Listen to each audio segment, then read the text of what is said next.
আল্লাহর দৃষ্টিতে ভালো কাজ বা সৎকর্ম হচ্ছে সচ্ছল অসচ্ছল অবস্থায় দান করা।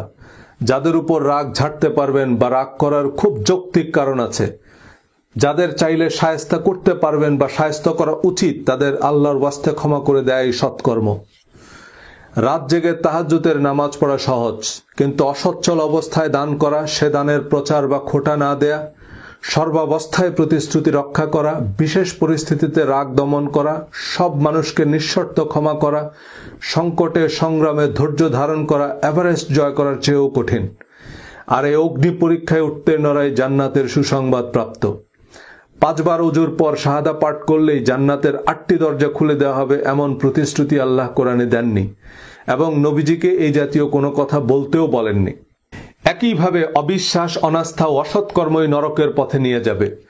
যারা মানুষের সম্পদ অন্যায়ভাবে ভোগ করে, কথায় আচরণে মানুষকে কষ্ট দেয়, ইয়াতিমকে রূঢ়ভাবে তাড়িয়ে দেয়, দরিদ্রদের খাদ্যদানে উৎসাহ দেয় না, পারতপক্ষেও ছোট ছোট বিষয়ে মানুষকে সাহায্য করে না, অনর্থক আলাপে মগ্ন থাকে, সমাজে নৈরাজ্য সৃষ্টি করে, মিথ্যা সাক্ষ্য দেয়, প্রতিশ্রুতি ভঙ্গ করে, আমানতের খেয়ানত করে, কোরআন তাদেরকে জাহান্নামের হুঁশিয়ারি দিয়েছে।